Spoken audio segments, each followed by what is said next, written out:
ৰাজ্যত অব্যাহত ৰঙা চিলিণ্ডাৰৰ কলা বেহা 1900 দিয়ে কিছুমানে 2000 দিয়ে যদি বিনা কাৰ্ডে হয়।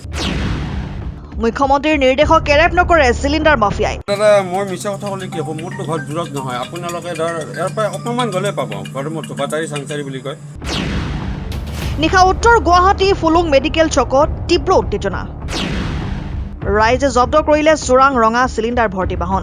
ৰাইজৰ বেহু ফালি পলায়ন কৰা বাহন পুনৰ উত্তৰ গুৱাহাটী আৰক্ষীৰ জালত। উত্তৰ গুৱাহাটীকে আদি কৰি দৰং জিলাৰ কুৰুৱাকে আদি কৰি ভিন্ন স্থানলৈ সৰবৰাহ কৰে এই চক্ৰটোৱে। নেতৃত্বত ধৰ্মেন্দ্ৰ ডেকা, বাইদেউ ওৰফে ৰিণিকী কুমাৰ আৰু জনৈক কৈলাশ। চিলিণ্ডাৰ মাফিয়াৰ অকপত স্বীকাৰোক্তি 1800 পৰা 2200 টকা বা ততোধিক টকাৰ বিনিময়ত কলা বজাৰত বিক্ৰী কৰা হয় ৰঙা চিলিণ্ডাৰ। এই চক্ৰটোৰ বিৰুদ্ধে এতিয়া কামৰূপ জিলা প্ৰশাসনে কি ব্যৱস্থা গ্ৰহণ কৰে সেয়া হ'ব লক্ষণীয়। এতিয়া দাদা গ্ৰাহকক মই ক'লোঁ এই কথাটো যে কিছুমান গ্ৰাহকে কাৰ্ডত গেছটো লৈ কিনে ৰাতিপুৱাৰ পৰা ৰখি থাকে, 1600-1700 টকাত আমাক বিক্ৰী কৰি দিলে আমাৰ তাত। দুই এটা আমি সেনেকুৱা ধৰ 15টা গেছৰ ভিতৰত ধৰ 5-6টা সেনেকৈ কিনা বেচা হৈ থাকে।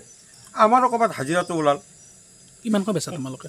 সেনেকৈ ধৰ আমাক কিছু আমি কওঁ যে দাদা আমাৰ 1600 টকা পৰি গৈছে, গাড়ী এটি ধৰ 1600-1700-1800 টকা পৰি গ'ল, আপোনালোকে যি দিয়ে দিয়ক। এনেইতো বাহিৰত ব্লাক হিচাপে কিনিলে আজিকালি 2000 টকা টিভি নিউজে পেপাৰে পত্ৰ দিয়ে আছে, তাতে আপোনালোকে বিবেচনা কৰি দিয়ক আৰু যি দিয়ে সেয়াই আৰু। কিমানকৈ দিয়ে বিবেচনা কৰি? কিছুমানে ধৰ 1900 দিয়ে, কিছুমানে 2000 দিয়ে যদি বিনা কাৰ্ডে হয়। বাইদেউজনৰ নাম কি? বাইদেউজনৰ নাম শ্ৰী ৰিণিকী কুমাৰ। এই গোটেই ব্লেক মাৰ্কেটখনত তেওঁ জড়িত হৈছে? এতিয়া দাদা মই মিছা কথা ক'লে কি হ'ব, মোৰতো ঘৰত দূৰত নহয়, আপোনালোকে ধৰ ইয়াৰ পৰা অকণমান গ'লে পাব, ঘৰ মোৰ থোপাতাৰী চাংচাৰী বুলি কয়। এতিয়াই যদি যায় এতিয়াই পাব। আৰু সেনেকুৱা আৰু মই দাদাক কৈছোঁৱে যে বাইদেউ সেনেকৈ তাৰমানে কি হয়, আমি 3-4জন মিলি কাৰ্ডবিলাক সেনেকৈ যোগাৰ কৰি সেনেকৈ কুৰুৱাত মামাহঁতৰো ঘৰ আৰু এনেকৈ কাৰোবাক এনেকৈ গেছ কাষ্টমাৰবিলাকক দিয়া হৈছে। গোটেইখিনি কথা মই গোটেইখিনি নাজানো, তেওঁলোকে সেইফালে গৈছে, মই ইয়াত ৰখিছোঁ গাড়ী এটি। নাম কি বাইদেউজনী? বাইদেউজনী শ্ৰী ৰিণিকী কুমাৰ। ক'ত ঘৰ তেওঁ? তেওঁ এনে অৰিজিনেল ঘৰ মালিগাঁও গোটানগৰ, কিন্তু আমাৰ সৰুৰ পৰা আমাৰ লগতে থাকে চাংচাৰীত, থোপাতাৰী চাংচাৰী বুদ্ধবাৰ। আজি যোনবিলাক গেছ উঠাইছিলে ক'ৰ পৰা উঠাইছিলে আপোনালোকে? এতিয়া কিছু আমাৰ হেৰিৰ আছে, আমাৰ কহাৰা এজেঞ্চিৰো আছে, আৰু কিছু আমাৰ চাংচাৰী ভাৰত গেছৰো আছে, আৰু কিছু আমাৰ পিএম গেছ এজেঞ্চিৰো আছে।